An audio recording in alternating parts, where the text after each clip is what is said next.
Number 10. Family Feud. After making countless lists about kings and queens and learning about the lengths they go to gain power, it shouldn't come as a surprise to learn that Emperor Nero did some pretty messed up stuff to secure his position of power. Though he would later become an absolute menace to Roman society, he might have picked up this whole violent seizure of power idea from his very own mother, since she pulled a stunt just to get Nero's foot in the door, so to speak. You see, Nero was never supposed to become emperor, but when Emperor Claudius married his niece, Agrippina, Nero's mother, she convinced Claudius to adopt Nero as his very own son, which he did. Mysteriously, Claudius died shortly after all this went down, which meant that Nero was now in line to inherit the throne. Nero became emperor at 17, and in an effort to secure his place of power, he got the bright idea to eliminate anyone who might try and come for his seat of power, and so he poisoned his stepbrother and later had his mother eliminated as well because he saw how she took out Claudius and he didn't want to meet the same fate. I guess you could say that this was the beginning of the end for the people of Rome and for Nero himself. Number 9. A whole lot of money. This guy was like the Sun King of France, or I guess the OG because that came way later. But anyways, in the early morning of June 18th in 64 CE, a huge fire broke out, and this blaze burned for 9 days, destroying 14 of Rome's districts and severely damaging 7 others. A large portion of Rome was leveled from the fire. Many citizens lost everything, but rumors started to break out that perhaps Nero was the one who started the fire in the first place. Why? Well, this rumor started after the emperor decided to build an opulent palace for himself that took up 100 acres. Rather than use the Roman treasury to rebuild the city, he spent it on building his dream palace that he named Domus Aurea, or the Golden House. This palace was so expensive to build that Nero was forced to devalue the Roman currency in order to stretch his money. This didn't really mean much to him, but for the rest of the people, this was devastating to the economy. So to explain their misfortunes that arose after the fire, they blamed the emperor, claiming that he was the one who started the blaze, therefore rumors. Historians are still uncertain if that's true or not, since at the time of the fire Nero wasn't even in Rome, but he could have hired someone to carry out the plan, so who knows. Though we may never truly know, but honestly, I wouldn't put it past him. Before we continue talking about the things that made Emperor Nero a messed up dude, let me first take a moment to ask you guys to consider leaving a like on this video if you're enjoying it so far, and consider subscribing to the channel to stay a part of the hive, because we'll love that. In our number 8 spot today, we have Yang Xinhai. You might be familiar with Yang already, as he is quite a notorious name in Chinese criminal history. Also known as the Monster Killer, Yang was a Chinese serial killer who killed at least 67 people between 2000 and 2003. Yang was born in 1968 in the central Chinese province of Henan, and he had a troubled childhood. He began his killing spree in 2000 when he started breaking into houses in rural areas and killing entire families. He targeted mainly farmers and migrant workers who were often living alone in isolated areas. Yang was eventually caught in 2003 after a massive manhunt, and he was found to be suffering from a mental illness. He confessed to his crimes and was sentenced to death in 2004. His execution was carried out in 2004 by firing squad, and his case is considered one of the most heinous and disturbing in Chinese criminal history. In our number 7 spot today, we have Pedro Lopez. Pedro is a man who lived a life committing some of the most horrific crimes I've ever heard of throughout South America in the 1970s. By the time the 1980s rolled around, he made a mistake during one of his awful crimes, and this thankfully led to his arrest. Once in police custody, he began to basically explain his entire life story, and he confessed to an astronomical amount of crimes. Police were a little skeptical of just how many crimes he said he committed, but Pedro was able to lead them to a mass grave where they recovered a total of 53 people's remains. Pedro, of course, went to jail, but get this, he was somehow released in 1994. I'm like, great. Just before I was born. Nice. He wasn't just sent home straight away and instead was sent to some sort of mental institution for 3 years after, but he was also released from there. So aside from the crimes he committed, are you ready for the worst part? In 2002, he was suspected of being the perpetrator of a new crime, but no one has been able to find him since 1998. Yeah, he just disappeared. That's awesome. Love it. In our number 6 spot today, we have another Pedro Rodrigues Filho, also known as the Pedrino Matador. He is a Brazilian serial killer who is believed to have killed over 70 people, mostly other criminals, in the 1960s and 1970s. He did have quite a difficult childhood, as his father was a notorious criminal who actually, really sadly, harmed and killed his mother, so this of course had a profound influence on Pedro and his life. This experience is believed to have contributed to his violent behavior later in his life, and Pedro began his crime spree at a super young age, starting with a horrific crime when he killed the vice mayor of his town, who he believed was responsible for the death of his girlfriend. He continued to kill other criminals, often targeting those who had previously wronged him or his family. Pedro was arrested in 1973 and was eventually convicted of killing 71 people. He is currently serving a prison sentence in Brazil and is known for his outspoken and very unrepentant attitude towards his crimes. While I'm sure we can all feel sympathy for the things Pedro experienced in life, it truly is no excuse for the things that he chose to do. In our number 5 spot today, we have Lavina Fisher. You may have heard Lavina's name before, and that is because she made American history when she became the first female serial killer in the United States. Wow, what a title. Sure, her parents were proud. Lavina, along with her husband John, were accused of luring travelers into their inn in Charleston, South Carolina during the 19th century and then killing them so that they could take their belongings. The couple were known for their hospitality, and many unsuspecting travelers fell victim to their deadly scheme as a result. Some stories even suggest that they had a trap door in one of the guest rooms that led to a pit where they would dump all of the bodies of their victims. Despite the numerous accusations and suspicions surrounding the Fishers, they were never formally charged with the killing. However, they were eventually caught and convicted for highway robbery and sentenced to hang. In our number 4 spot today, we have Arthur Shawcross.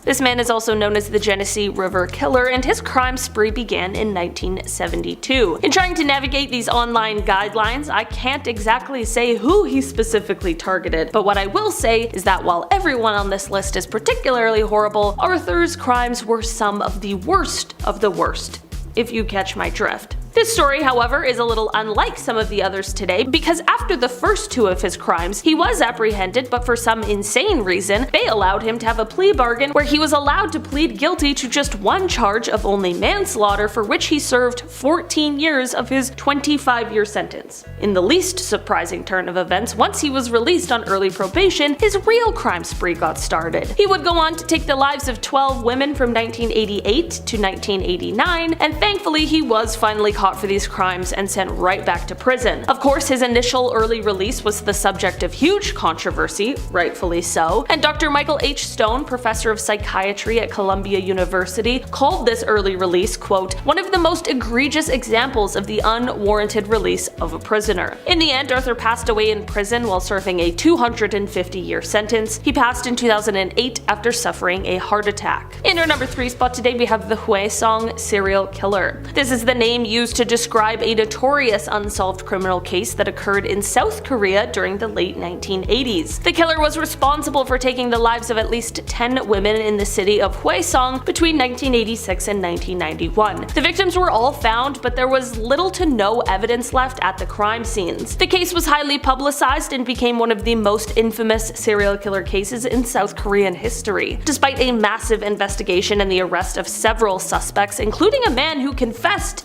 to the crimes, DNA evidence ultimately exonerated all of them. The case remains unsolved to this day, with many theories and speculations surrounding the identity of the killer. The Hwaesong serial killer case sparked significant changes in the way South Korea approaches criminal investigations, though, including the establishment of a national DNA database and the implementation of more advanced forensic techniques. In our number 2 spot today, we have Franklin Dwayne Alex. Franklin is a man who had quite an insane crime spree that lasted for about 6 months in the 1990s. Although short, it was anything but sweet. The spree started off in August of 1997 in Houston, Texas, and over the course of this spree, Franklin took the lives of at least 3 people. He committed robberies, he harmed people, he attempted to take more lives where thankfully the people survived, he kidnapped people. Literally any serious crime he could commit during those 6 months, he was doing it. In the end, Franklin was caught and put on trial for his crime spree, and he received a sentence of death, which was carried carried out on March 30th, 2010. Finally, in our number 1 spot today, we have Dale Hausner and Samuel Dietman. Known as the serial shooters, the crimes these guys committed are definitely on the list of fears I have, which I'm pretty sure spawned from a Criminal Minds episode. These two were actively committing these crimes between May of 2005 and August of 2006, and basically, they were arsonists who would randomly set fire to objects, but they would also drive around and commit random drive-by shootings.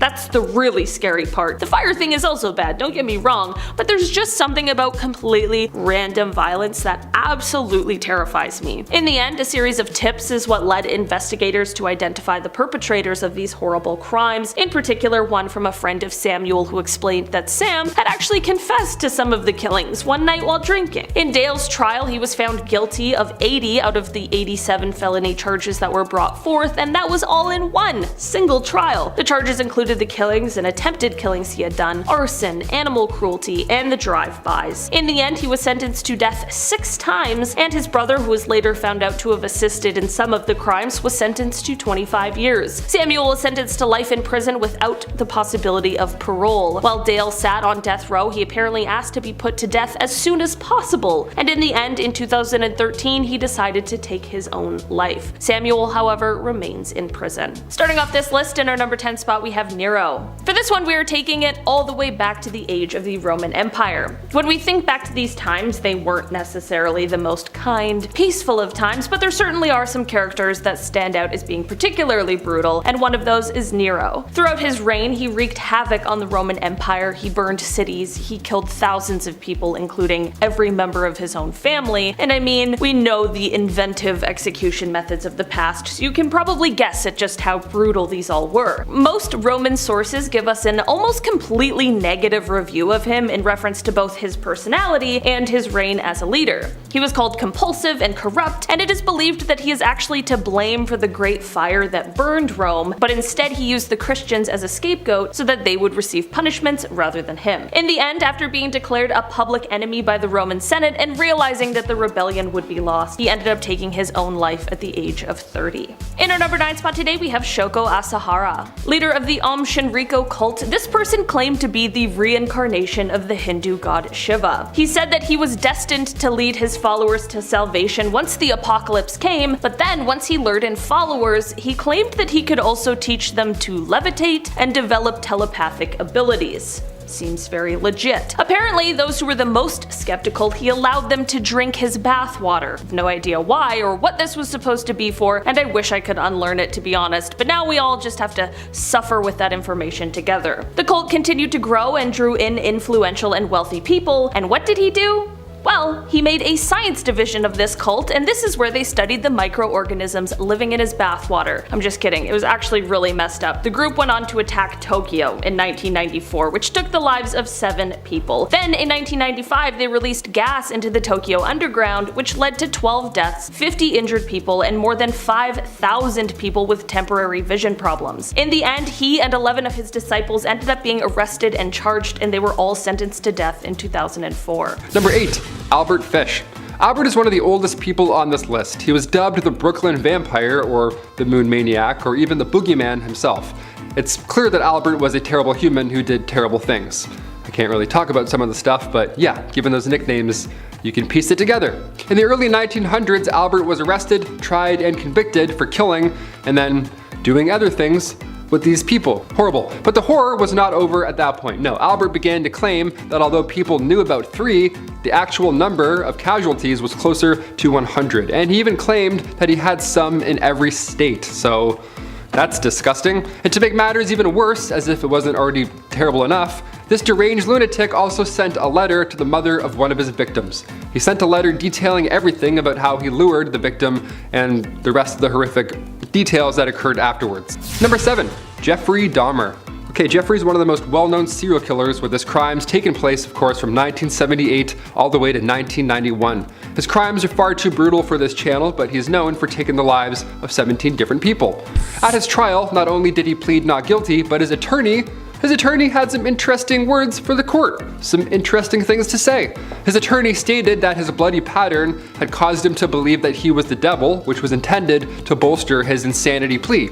Odd take, but sure. Again, the devil made me do it type of bullshit. Now, his attorney said that he became enamored, overwhelmed, dare I say caught up in the character from the movie Exorcist 3. Said character being Satan because he was the personification of evil. Not only was Jeffrey found to be sane and ended up being sentenced to multiple life sentences in prison, but not too long after his sentence started, he was killed by a fellow inmate. I wonder if the devil made him do it. Number 6. Richard Iceman Kuklinski. He became one of America's most prolific killers after being hired by the famous 5 families in New York City, okay? He had around a 30-year career as a contract killer, and while he only ended up being charged and convicted for 4 killings, that's still a lot, but he had claimed that the actual number was close to 250, so yeah. When we think of what an assassin would look like, he may not be at the top of this list, which may partially be what helped him be so successful in the first place. While he killed his victims in a multitude of horrible ways, he was dubbed the Iceman due to the fact that he froze all of the bodies. This was to ensure that the coroners would be unable to determine their true time of death, right, and really figure out who was doing it.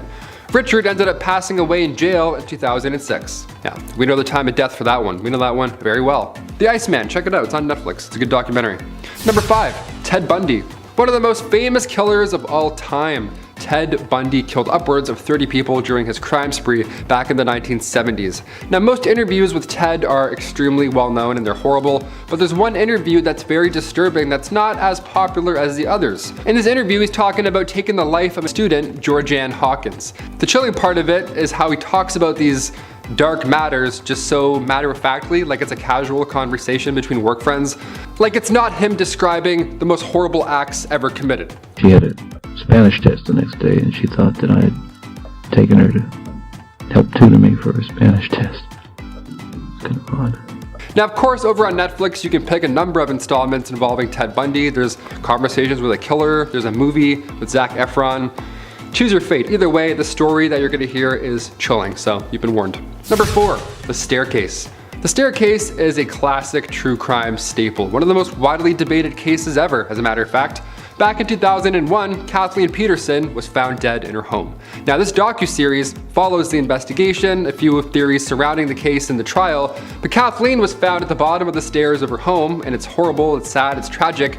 And while it was originally regarded as fatal, but an accidental fall that caused her passing, as the investigation unfolds, the truth gets a little more murky. Kathleen's husband, Michael, had always been somewhere near the top of the suspect list onto what happened here, considering that 1, he was the last one to see her alive, and 2, was actually home and supposedly in the backyard when this fall occurred. So yeah, definitely a suspect, for sure. We're gonna ask some questions.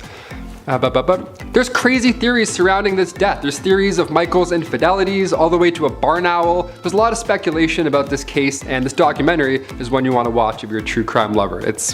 You're not really sure what to think afterwards, so comment down below. It's like this is chilling. This is a really chilling case. Number 3, Richard Ramirez. Richard, who is known as the Night Stalker, with of course a documentary under the same name. All these horrible people have documentaries. Richard Ramirez was a serial killer who terrorized the streets of Los Angeles back in the 1980s. He was known for invading homes, which actually initially made him dubbed as the Walk-In Killer. But he had another signature that was concerning to many people, especially during the height of the Satanic Panic.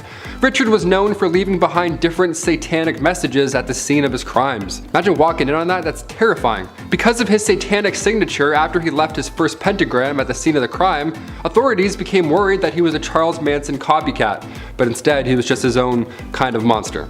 It said that he would leave more pentagrams behind while also telling his victims to swear to Satan instead of swearing to God.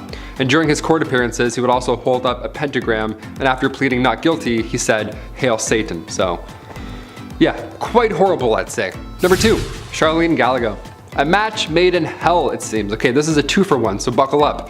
Back in the late 70s, Charlene Gallego, alongside her twisted husband, Gerald, were the worst in Sacramento, California. They kidnapped, then they later killed 10 victims. It really was the most twisted situation. Disgusting, awful people. Cut to 1984, Charlene pleads guilty to and receives 16 years. Gerald was waiting for execution, but he actually died of cancer before meeting that demise. So, yeah, I guess nature helped out with that one. Charlene, on the other hand, she got out. She actually moved to Fair Oaks, California, and has since changed her name. You can sleep on that. Could be living on your street, who knows. And finally, number 1, don't f with cats. Okay, when I say this is one of the most captivating documentaries I've ever seen, I mean it, okay? I was late to the party for this one. I watched it way long after it was released, but from the moment I started it, I could not stop. This documentary follows the story of the killing of Lin Jun, which is one of Canada's most infamous crimes ever. I wanted to end on it because, of course, I'm a Canadian. I saw this on the news when I was in school. Lin was killed by a man named Luca Magnotta, who was already stirring up some internet buzz because he was posting some pretty horrific videos before this crime even happened. As the name hint towards, he was with cats. That's all I can say. It's horrible. The documentary follows a couple of unbelievable cyber sleuths who saw Luca's messed up videos with the cats and who were intent on finding out who he was and where he was before this killing happened. They knew it was going to get worse, so they tried to track him down and, I'm not going to spoil the rest, but yeah, it's unbelievable. The crimes themselves are absolutely horrible. The story is almost unbelievable also, but the work that they sliver, I already said that, whatever. The documentary really has it all if you're a true crime person. It really is hard to watch because of how tragic it is and the situations are dark, but again, the ending is worth it. It's definitely worth the watch, especially if you don't know the full story. They get them. Spoilers, they get them. Starting our list off at number 10, Lilith. Lilith is a female demon and sometimes she's seen as a sex goddess, so that's neat. That's a good way to start a list off right there. She first appeared in ancient Mesopotamian and Jewish folklore. In Mesopotamian mythology, she was a winged demon who preyed on pregnant women. Yeah, not so fun after all, it seems. And in Jewish tradition, Lilith was believed to be Adam's first wife before Eve, who, rumor has it, refused to submit to him and left the Garden of Eden to hook up with demons. Yeah, which is a little more of a different route than what we would have done. Instead, giving birth to monstrous offspring in, the underworld. I like that version more, personally. That one feels like a Thor installment. I'd watch that in IMAX. Over time, Lilith's story became associated with other beliefs. Today, it's kind of funny. She's seen as a feminist icon almost in modern times, but Lilith remains a prominent figure in various forms of literature, art, and pop culture. If you ask Siri about Lilith, it's really 50-50 about what kind of story you're gonna get. Sex goddess or demon? Who knows? Number 9, Spring-Heeled Jack. Heading to ye olden days, medieval England, Spring-Heeled Jack was a mysterious character slash demon slash, we have no idea, superhero? Not really sure. He emerged somewhere in the 19th century in London, England. He was described as a tall, thin, and agile figure with red eyes, clawed hands, and this one might be a little bit obvious, but he also has the ability to jump over buildings. So, again, pretty obvious who he is. Spring-Heeled Jack was known for attacking women, but often breathing blue flames and causing them to faint or suffer from shock. Yeah, more than fair with the flame thing. His identity and motives still remain unknown, with some theories suggesting that he was a supernatural being, or possibly, hear me out, an escaped convict. Yeah, he escaped by leaping out of the prison with his blue fire breath. Many believe that this was the infamous Jack the Ripper, because Spring-Heeled Jack the Ripper, I guess they're similar, but they both became a popular figure in Victorian literature and folklore, inspiring numerous sightings and stories. And he might be a demon, so who knows? Number 8, Busy Man. Most people on this list are not going to need any introduction. Genghis Khan is no exception to that. The Mongol warrior king saw his nomadic empire stretch thousands of miles, being one of history's largest empires. If you've been paying attention in history class, and you should have been, don't skip class or Big Ched will put you in the naughty corner. Bad. Yes, that's right, I just referred to myself in the third person.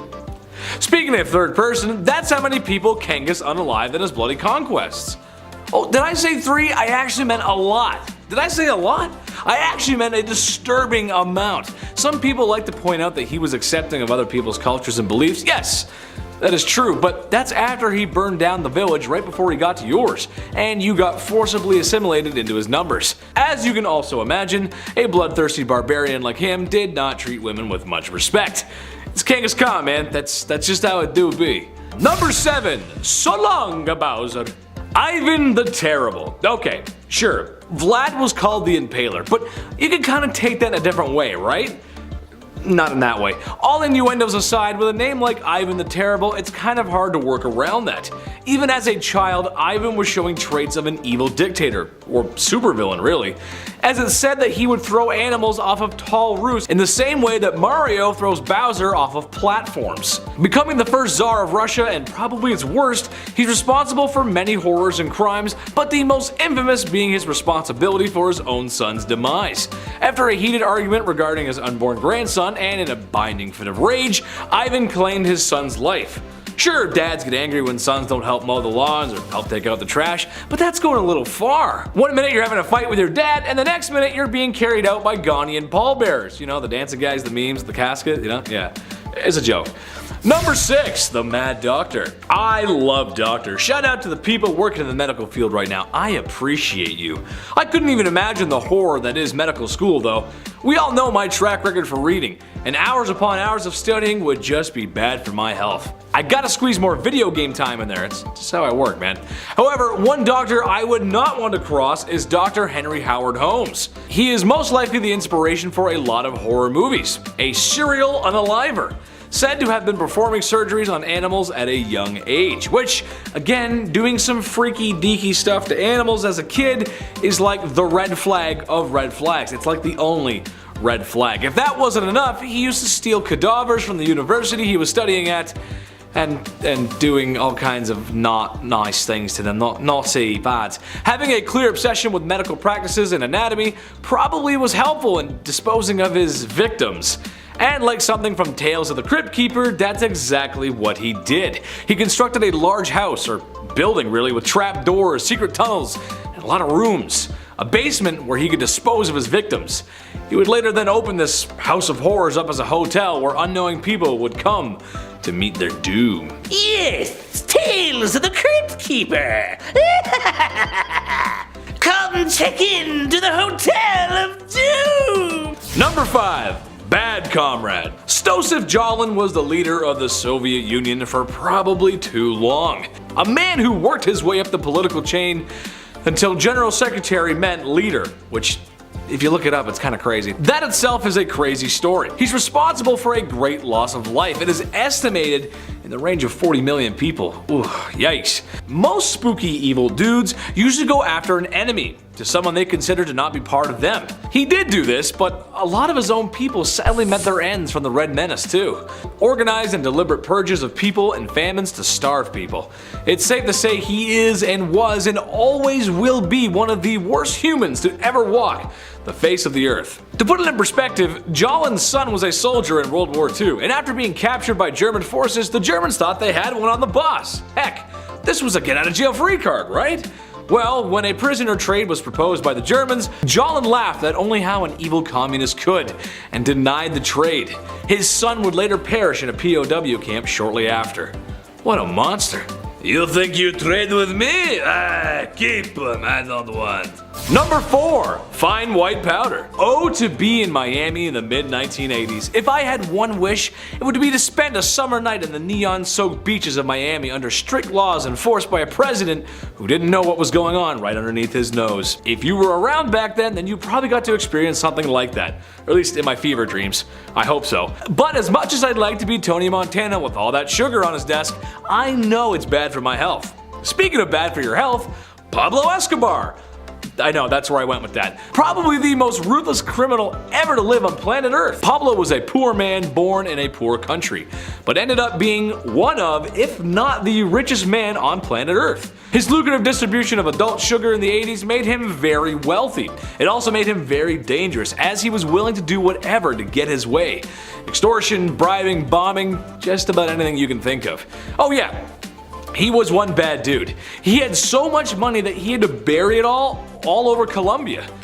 Every once in a while, some of his buried treasure pops up. And as much as I want a quick million in US cash, I'll just put it back where it came from. Oh, Dios mío, lo siento, Pablo. Number 3.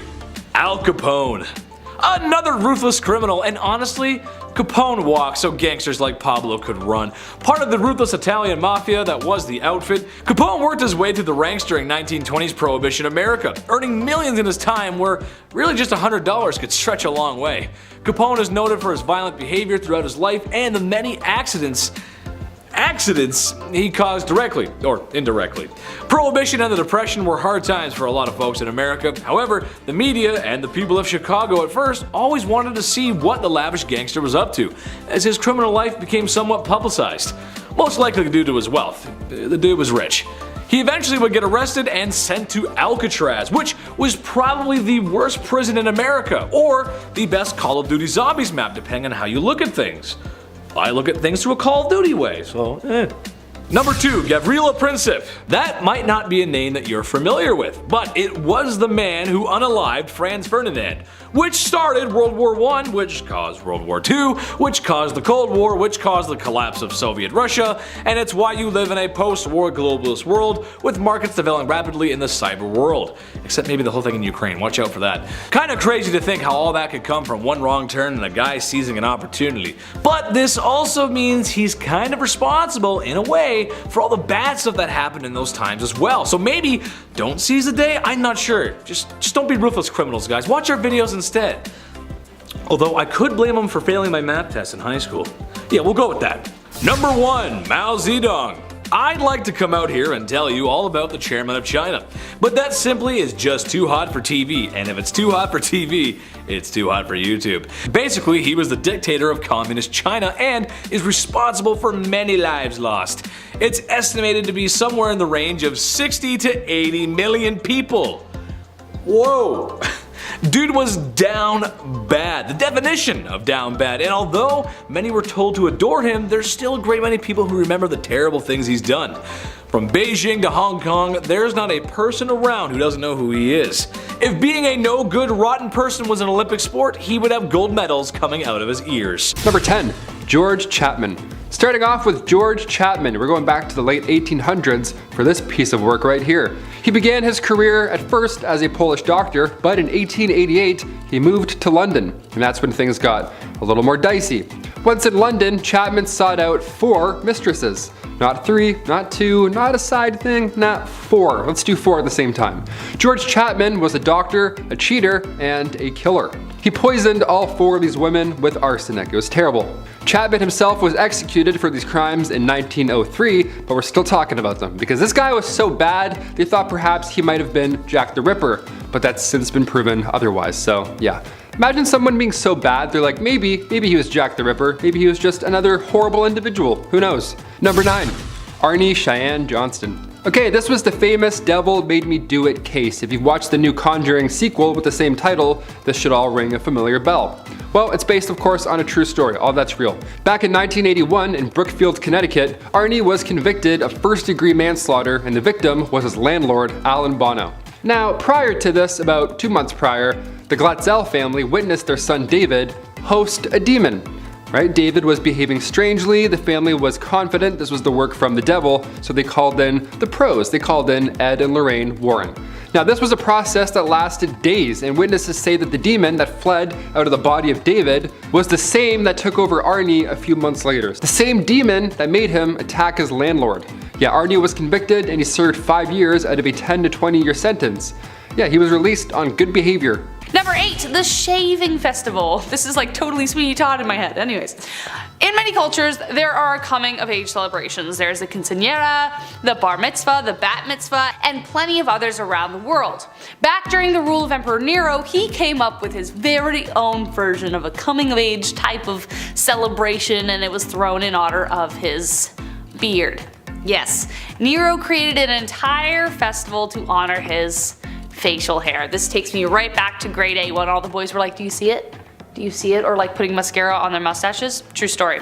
In 59 CE, when Nero was 22 years old, he finally started getting enough facial hair to warrant being shaved. To honor this big event in his life, he invented Juvenalia, or the Games of Youth. This large festival was commissioned all because this guy was going to shave. Now, I'm not someone who grows facial hair like that, so I don't know if shaving your face for the first time is actually a big deal or not. Is it, Chris? Is shaving your face for the first time a big deal? It can be. Alright, there we go. But anyways, this Juvenalia festival became a showcase for the performing arts. Every kind of theatrical performance was present at this festival, and Nero was known to have participated in some performances, but we'll get to that in a minute. Let's jump to the next point. Number 7, public performances. Let's talk about Emperor Nero, the actor. Nero always had a love for the arts. Many historians believe that if he never became emperor, then he would have become a performer, and some even think his dead dream of becoming a performer is what may have fueled his tyranny in the first place. Wanted his Oscar moment so bad. More than Leonardo DiCaprio. More than anything. And when Agrippina passed away, he found his chance. Nero wanted his popularity to rise, so he began to put on performances of songs he'd written in public. Cringe.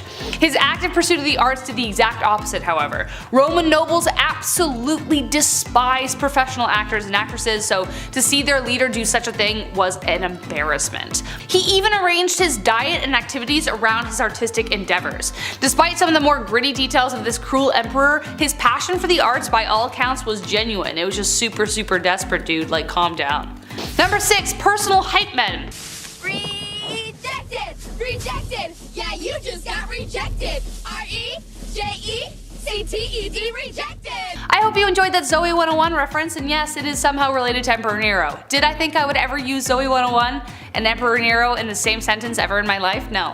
No, I didn't. Goes to show we can't plan life, it just happens. But Nero wanted to make sure that no matter where he went or what happened, that he would always feel like he'd accomplished something awesome. So he hired his own little cheerleading squad of personal clappers. Well, not quite, there's some details missing. When Nero visited Alexandria, he was very impressed with the fashion in which the Egyptians clapped. So he summoned men from Alexandria and made sure more than 5,000 men learned the Alexandrian styles of applause. Then he made them do so vigorously when he sang, "You're my wonderwall, clap for me." The men had noticeable thick hair and no rings on their hands so they wouldn't get, beat up, so they could keep clapping. Number 5, Antichrist. Was Nero the Antichrist? Well, a lot of people like to think so. Put someone really evil on earth and that question always seems to appear somewhere. After Nero took his own life in 68 AD, spoiler alert, many people believed that it was a cover-up and that he was still alive. Some men even came forward claiming to be Nero himself. Some of these men even stepped forward and sang in public like he used to do. Each of these men were punished, but rumors of his demonic survival continued. Prophets foretold his return, though that may have been more of a metaphor than in a literal sense. Nero was one of the most monstrous people of the time, so it's not surprising to think he is evil. From biblical forces to his crucifixion of Christians, which we'll get to later, the personification of the Antichrist was said to arise in the form of an emperor, which made Nero really match up quite well with that whole thing, so who knows. Number 4, messed up love. So of course, Nero had his fair share of mistresses, but according to rumor, there was none closer than Mummy Dearest. That's right, we got some Oedipus Rex action right now, but that was most likely a rumor perpetuated against a hated tyrant, but still, who can be sure? He and his mother often rode together in a litter and emerged with suspicious stains on their clothes, alleging what they might have done inside the litter. He also took up a mistress who looked a lot like his mother, which added fuel to the fire. Freud would have had a field day. But whatever love was between them would expire in 59 when Nero plotted to have his mother killed. His string of marriages were just as horrendous. His first wife, Octavia, he drove to take her own life. The second he kicked to death while she was carrying. The third was his former mistress, whose husband he forced to take his own life so she would be free to marry him. Then there was Pythagoras, who was Nero's fave ex-slave. In 64 AD they kind of married and Nero dressed as the bride. Nero also married another man named Sporus, who he also took away his manhood, should I say, so that he could be more of a woman in 67 AD. He took after his uncle Caligula when it came to taking advantage of the wives of his senators, which brings us to number 3, animal games. I know, you know where I'm going with this. If you know where this is going, trigger warning folks, this man was warped if you hadn't figured that out. As I was saying, he was a really big fan of putting his senators into uncomfortable positions, putting them through massive ridiculous orgies, but he also devised an utterly horrendous and bizarre sex game where he would dress up as an animal covered in animal pelts, come out of a cage and attack men and women tied to stakes. But then when he got his fill, he would go to one of his husbands to finish the job. In a way, he kinda sounds like an OG furry if furries were violent, but at the same time, Nero took his fetish way farther than anyone was comfortable with. Consent is sexy, unless you're an emperor apparently, who literally takes lives if he doesn't get his way. He also allegedly had booths set up along the river he traveled filled with mechanisms for pleasure, and concubines role-playing innkeepers for his pleasure. That could be a rumor, but honestly I wouldn't put it past him. Number 2, night lights. just when you think things have gotten as worse as they could get, it gets worse. But of course, this is Nero we are talking about, not Robert De Niro. He's a nice guy. They didn't have electricity back then, obviously, right? So at night they had to have a way of lighting up the night. Now, most logical people would be like, yeah, let's light a few torches, use some fire, but Nero had a darker idea that conveniently humiliated and tormented the people he hated the most, the Christians. When Rome burned, Nero went on to shift the blame to the Christians. Thousands of the followers were rounded up and punished in incredibly cruel ways, but most notably he built pyres, covered them with tar, and used them as torches for an imperial festival. Amongst the burning bodies, he had naked dancers come out and frolic around the poor victims. Going back to the Antichrist thing we mentioned earlier, I think this really makes for an open and shut case. And last one, time to go. Okay, let's do a quick recap here. Bestiality, matricide, unalived his first wife and his second along with his kid. He basically bankrupted Rome by building his golden palace, raised taxes to pay for it, violated consent in so many brutal ways. Nero to zero. Am I right, folks? The emperor's Rome began to crumble and his officials were not happy. He would soon be declared public enemy number 1. Not long after a Roman governor renounced Nero and his legion was defeated in Germany, it was only a matter of time for the tyrant. The Praetorian Guard charged with guarding the emperor himself renounced him, and he was officially declared an enemy of the people by the Senate on June 8th in 64. Nero knew he was done for, so rather than face the masses and account for his crimes, Nero took his own life to beat them to it. His last words were apparently, "What an artist dies in me." And he died with his current mistress at his side. She ensured he at least had a very decent burial, but that was that for the tyrannical ruler. Starting off this list in our number 10 spot we have Belle Gunness. Belle Gunness was a Norwegian-American serial killer who is believed to have killed over 40 people, including her own family, in the late 19th and early 20th centuries. Belle was born in Norway in 1859 and immigrated to the United States in 1881. She settled in Chicago where she married her first husband and started a family. This was all fine and well until things soon took quite the turn. Belle began to collect life insurance policies on her family members, and if you're a true crime fan, you likely know where this is going. She went on to eventually kill them in a fire. She then moved to LaPorte, Indiana, where she purchased a farm and continued to lure wealthy suitors to her property just to kill them for their money and assets. She was known for her physical strength and was able to bury her victims' bodies on her property. Belle's crimes were discovered in 1908 when a fire destroyed her farm and the remains of several of her victims were found. We love when the villain is brought to justice, but unfortunately, that did not happen here. Belle herself was never found, and it is believed that she may have faked her own death and fled the country. In our number 9 spot today, we have Dorothea Puente. You know the saying, don't judge a book by its cover? Well, this certainly is a case of that. If you took a glance at Dorothea and knew nothing about her, you'd probably assume she was someone's kind grandma who also had some cookies and a glass of milk waiting, but that could not be any further from the actual truth. In reality, she was actually a serial killer, and she decided to prey upon some of the most vulnerable people in our communities, people who were seeking help and assistance. Dorothea operated a large rooming house that was set in a large Victorian home in Sacramento, California. The residents who would often stay there were people who struggled with different substances such as alcohol, people who had been in mental hospitals, and the elderly. All of these people were receiving social security checks, and if they suddenly vanished, she figured no one would ask. In 1982, they did begin to vanish, but of course their social security checks were continually being cashed. As it turns out, Dorothea was taking their lives and then their money. She has now been called the landlady from hell. Number 8, Robert Hansen. Robert is often referred to as the butcher, baker, and his story is, again, obviously horrific. He's one of the most prolific serial killers in Alaska's history because for over a decade, he would kidnap women and bring them into the wilderness where he would then stalk them like prey. How do these people exist? I'm just not realizing that there's definitely an episode of Criminal Minds about this guy. There probably is, right? Sometimes the premise is so dark that it just sticks with you forever. This is one of those. The reason he got away with his crimes for so long is because outside of these horrific crimes, he was a soft-spoken baker. Yeah, he was a baker, like I said. One of my friends is a baker. I'm gonna message him. I'm gonna ask so many questions now. Robert was heading to church by day and then prowling gentlemen's clubs at night looking for the next victim. What led to the downfall of this horrible monster was this bad named Cindy Paulson who changed history, okay? She was able to escape from Robert and was sure to leave evidence behind. She made sure of that. Then she went to authorities and told them what exactly happened, and this of course led to a search warrant for Robert's property, which is where all of said evidence was waiting. And then Robert was obviously found guilty. Robert is believed to have taken the lives of at least 17 women, and in 1983 he was sentenced to 461 years and a life sentence without the possibility of parole. So yeah, unless you got some Tuck Everlasting water, you're gone, pal. Number 7. Chester Turner. Chester is an American serial killer who on April 30th, 2007 was convicted of taking the lives of 11 women in the Los Angeles area. And on June 19th, 2014, he was convicted of 4 more that they were able to tie back to him. So again, it's more than we think. He's been referred to by prosecutors as one of the most prolific serial killers in the city's history. And if you know anything about LA history, you'll know that's pretty f***ed up to hear. In his original trial that led to conviction, Chester was sentenced to death, but at the following one, in 2014, he also received an additional death sentence. Nice, just an extra one, just for fun. Let's throw out a couple more. In the end, like with a lot of these kinds of cases, in the end, DNA came to save the day and help authorities find out who was committing these horrible, horrible crimes. So, A1 for science.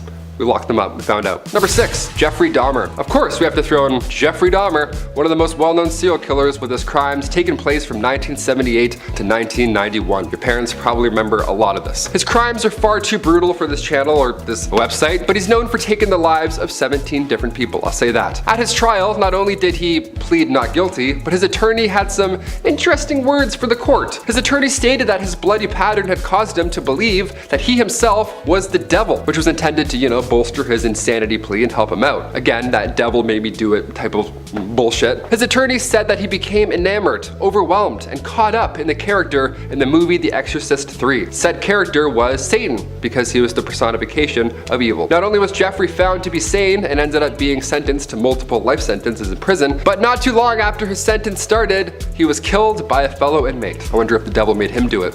That'd be ironic, huh? Number 5, Sam Little. Known for being one of the worst serial killers in history, Sam has confessed to taking the lives of more than 90 people, and while authorities have only been able to for sure connect him to 30, they say they have no reason to doubt the validity of his other confessions. They're like, yeah, it probably happened. If he's saying it, sadly, it's probably the truth. Sam was able to continue on this horrible path for so many years because of the fact that he committed these crimes in different states and kept moving, right? Different counties, of course, made it difficult to connect his crimes to one another. Man was on the move. In an interview with an investigator named Sergeant LeBlanc, as they discussed religious beliefs, they spoke about the nature of sin. Now, Sam stated he had no fear of God and said that God made him this way, so why should he ask for forgiveness? He's just trying to be cool or something, try to make his life a haiku. All of a sudden we're like, no, you're just a crazy person. He said that God knew everything he did. He also allegedly told a few select people that he believed that he was the devil. There it is. See, it's always something. It's always the devil something. Devil made me blank. It's like, okay. Number 4, Arnie Johnston. Speak of the devil, this one's definitely the most well-known one. Here we go. This one's a little bit different. It's now a cinematic adventure, apparently. This trial was well-known previously, but of course it became more widely spread as it was the trial in the newest Conjuring movie.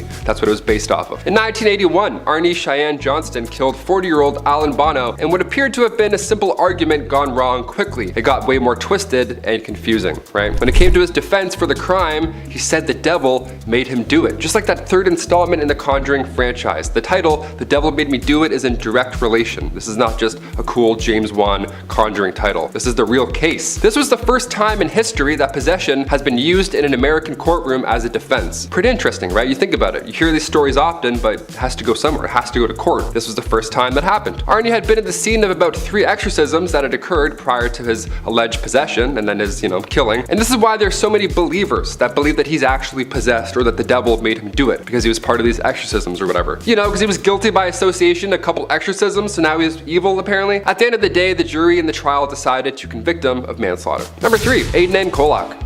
This Turkish serial killer who was responsible for taking the lives of 11 women, who were all ages between 68 and 95, absolutely horrible. He was also responsible for 6 more crimes once he was convicted that were also elderly women. So again, there's more than we initially thought. Now down the road, he eventually got caught for these horrible crimes, thankfully, and he was sentenced to 6 death sentences as well as 40 years in prison, just to make sure, just to top it off. Right? I would hope that's the case, make it 80 years. Sure, doesn't matter at that point. The point is, see you never. Get the fuck out of here. Now, this was back back in 1995 when he was first sentenced, but cut to 2004, the death penalty in Turkey was abolished, which meant that in May 2005, Aiden Kok was released from jail. His nickname is the Artvin Monster, and he was released from jail. Yeah, I have a nickname for him personally, but I can't say any of those words on YouTube, so I'll just save that for later. Number 2, Charlene Gallego. A match made in hell, it seems. This is twisted. Back in the late 70s, Charlene Gallego, alongside her horrible husband, Gerald, were the worst in Sacramento, California. They kidnapped and then later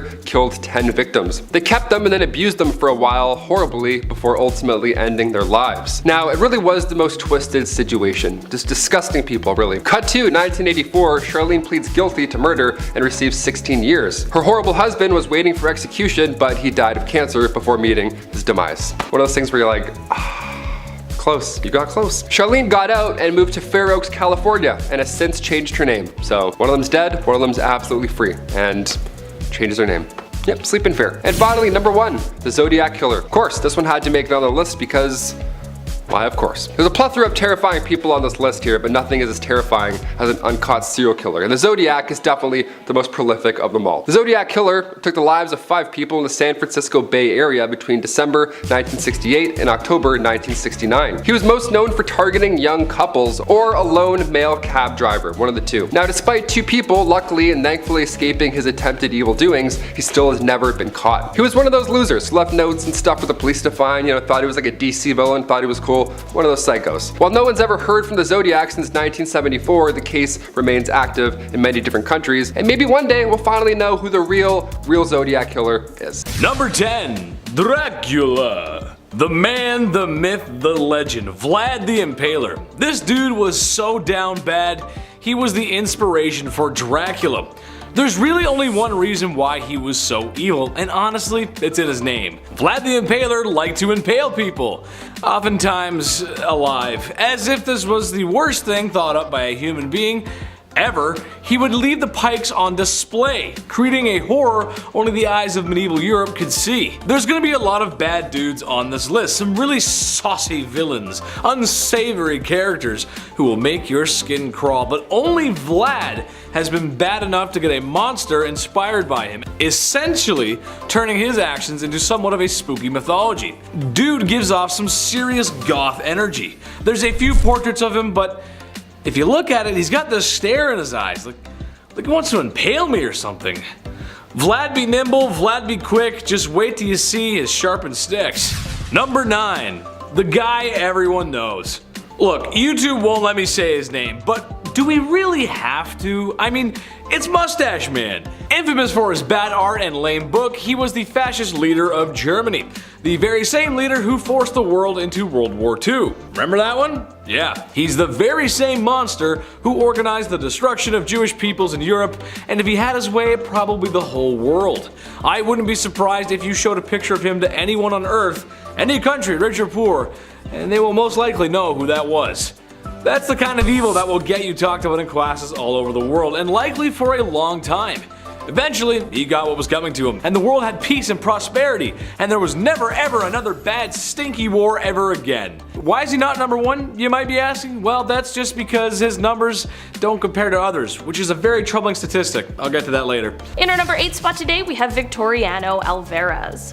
Clipperton Island was an island that is located in the Pacific, and during the 18th and 19th century, everyone was trying to lay claim to it and rule it. I'm talking about Britain, France, Mexico, and of course, our friend Victoriano. He was actually the lighthouse keeper on the island, and in 1910, when Mexico needed to stop sending vital supplies to the island because they were focused on the rising revolution happening there, most of the inhabitants ended up contracting scurvy, which sadly led to their death. In the end, only Victoriano, a small group of soldiers, and about 12 women and children were left. The soldiers ended up passing away shortly after in an accident, so you know what Mr. Lighthouse did? He threw all but one of the rifles into the sea, loaded the one remaining weapon, and like the worst person he is, he declared himself king of the island. From here, he went on to kill anyone who disagreed with him, and he was also extremely harmful to the women who unfortunately were left on the island. That was until one badass woman named Tirza Randon simply had enough. She found a hammer and,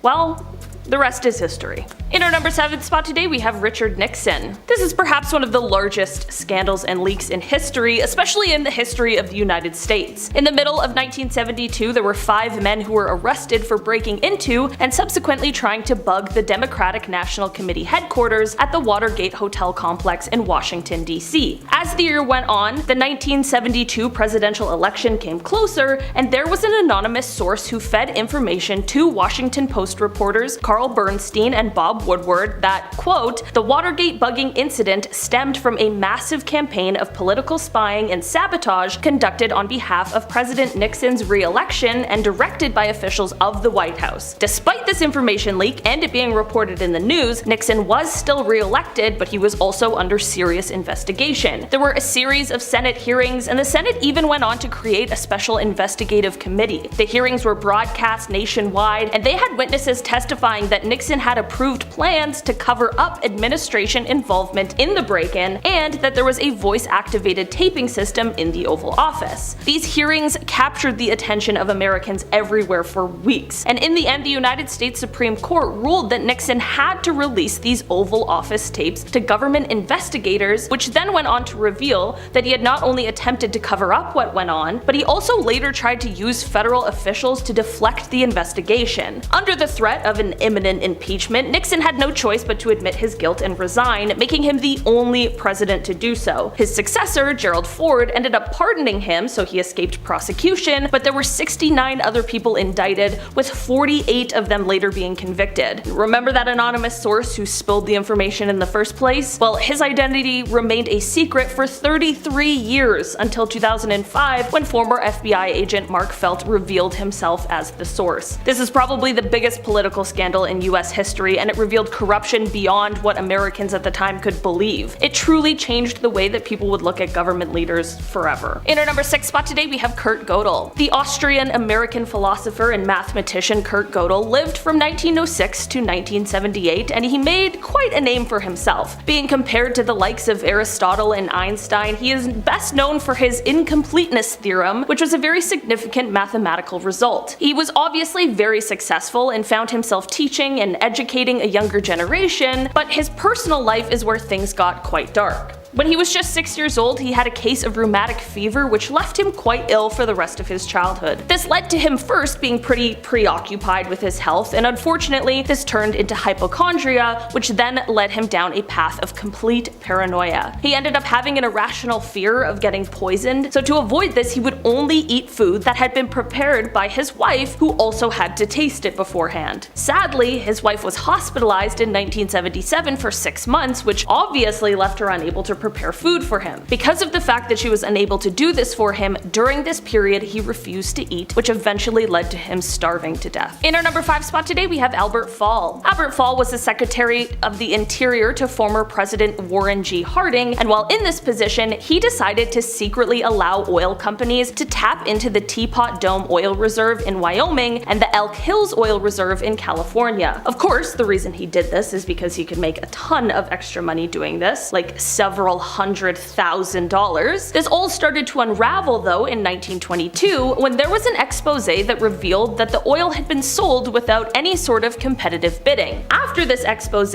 Robert La Follette, who was a senator from Wisconsin, created an investigation into the story by the Senate Committee on Public Lands. The Attorney General at the time, Harry Dougherty, began to get some flack for not investigating this alleged corruption, so Harry turned to the FBI director to help him out. The FBI director, William J. Burns, sent an agent to Robert, the senator from Wisconsin's office, to search for anything that could be used to blackmail him into stopping the investigation into the corruption. Despite this seemingly obvious threat, Robert knew that this meant that his investigation was going to reveal something serious, which motivated him to continue on with it. In the end, the shady dealings and all of the bribery was revealed, and Albert Fall was officially exposed. This entire ordeal led to him being the first United States cabinet secretary to go go to prison. In our number 4 spot today, we have Velvalee Dickinson. Velvalee is a name I've never heard before, and I thought it sounded kind of cool and nice until I heard about the person it belonged to. Velvalee is one of the reasons why we should never judge a book by its cover.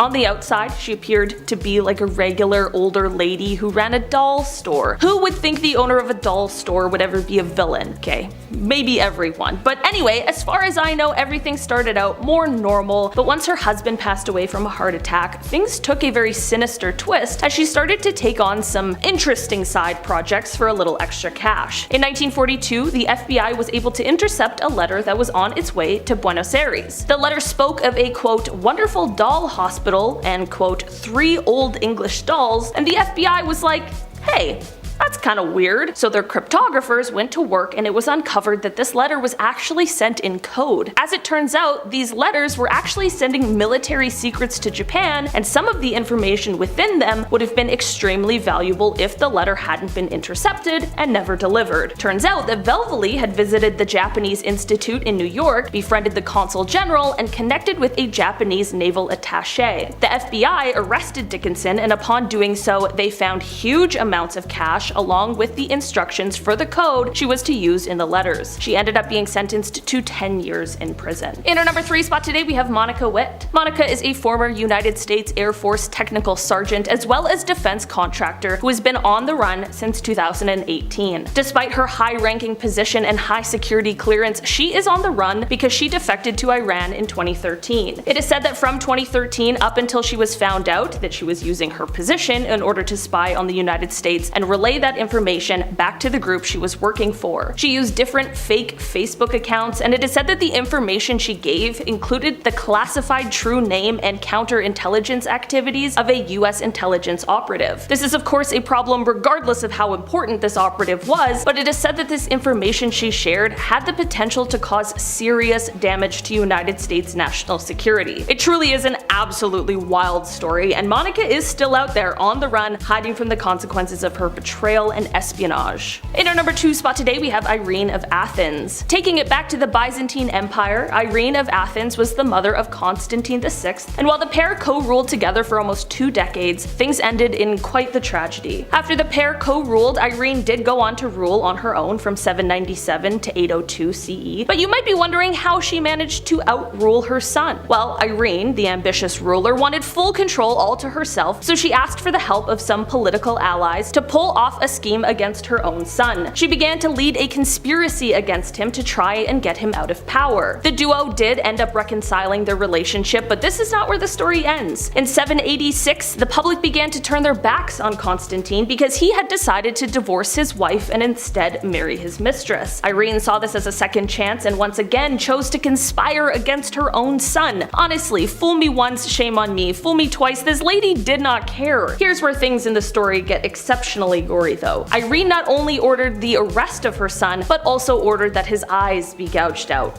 Yep, that's how good old Mumsy came into power. Finally, in our number 1 spot today, we have Boy Jones. Okay, I've heard of people being called Boy Jones before, but little did I know Boy Jones was a very real and very creepy person. His full name was Edward Jones, and this little rascal basically stalked the Queen from 1838 to 1841. He managed to break into Buckingham Palace, and we aren't just talking about once, we are talking about many times. He knew exactly where to go and what to do, and once in the castle, well, he would hide under the Queen's sofa, he would sit on her throne, and worst of all, he would go through her clothing, like a little creep. He even went as far as to steal her clothes, which is just stupid, of course. Taking evidence of your crimes is bad practice. Thankfully, he did finally get caught, but man, a few years of sneaking in and sitting on the throne. That's crazy. Kicking off the list at number 10, Albert Fish. Albert is one of the oldest people on this list. He was dubbed the Brooklyn Vampire or the Moon Maniac. So that's great. Or the Boogeyman himself. Those are the 3 nicknames that he goes by. That's absolutely horrible. It's pretty clear that Albert was a terrible human being who did terrible things that I can't really say. But as his nickname hints towards, he did some horrible things, right? Obviously. In the early 1900s, Albert was arrested, tried, and convicted for killing and doing other things with his teeth, to 3 people. But the horror was not over yet. No, Albert began to claim that although people knew about 3, that number was really closer to 100. And he even claimed that a lot of these victims came from every state. That's disgusting. And to make matters even worse, as if it wasn't already horrible enough, this deranged lunatic also sent a letter to the mother of one of his victims. He detailed everything about how he lured her and the rest of these horrific things that occurred afterwards, things that I can't say on this, YouTube box. This is one of those people that I'm not, sad at all they don't exist anymore. This is, I'm all about like rehab and treating people, but I'm like, just don't exist. How about that? You just stop eating people. Number 9, Robert Picton. This horrible person is one of the worst Canadians to ever live and is one of our country's worst serial killers of all time. Picton dropped out of school and began working at his family's pig farm, and this is where most of his absolutely horrific crimes took place, at this farm. He was first arrested in 2002 and was convicted in 2007 of taking the lives of 6 people, but throughout an extremely lengthy investigation, evidence of many more killings came to light. It's always more than we think, which is horrible. During his time in jail, an undercover police officer posed as his cellmate, and Picton confessed to 49 crimes to him. 49. Apparently he was saying to this undercover officer that he wanted to take one more life to make it an even 50, and that he only got caught because he was sloppy. It makes me sick saying that out loud. That's disgusting. The entire trial was a bit of a mess, but it led to a life sentence without the possibility of parole for 25 years, which was the longest possible sentence under Canadian law at the time. This unfortunately does mean that he will be eligible for parole within the next decade. So, yep, let's move on with the list. Number 8, Apophis. Apophis was an ancient Egyptian god associated with chaos, darkness, and destruction. So, more of a demon, I would say, on the demon list. He was depicted as a serpent or a dragon and was believed to be the enemy of the sun god, Ra. Now, Apophis was thought to reside in the underworld, and he attempted to prevent Ra from completing his journey through the night sky. Yeah, what a nuisance, right? Hate when that happens. Trying to fly to work and then Apophis gets all up in my shit. The worst. I'm like, get out of here, dude. The ancient Egyptians believed that Apophis needed to be defeated in order for the sun to rise and then fall every day. So they performed rituals and spells to protect Ra and ensure, the continuation of the world. We wouldn't mind that. Apophis remains an important figure in Egyptian mythology and has been the subject of many artistic and literary works throughout history. Because, yeah, of course, who doesn't want to paint a demon dragon from ancient Egypt? I want to study that in school. Where was that? Number 7, Wiro. Wiro is popular in New Zealand. It's a figure in the mythology of Maori people. He's considered the god of darkness, evil, and death, set on harming humanity. Yeah, how lovely does all those things sound? According to the Maori mythology, Wiro was one of the children of Rangiuni, the Sky Father, and Papatuanuku, the Earth Mother. He was born in the underworld and he was jealous of his brothers who lived in the world above. More than fair, it's all hot and stuffy down there. I'd want out too. Fair. It was believed that Wiro could cause illness or misfortune to those who displeased him. So you better smash that thumbs up and hit subscribe, all that good stuff, just to be safe. Never know. Number 6, Lamashtu. Mesopotamian goddess of disease, infertility, and childbirth.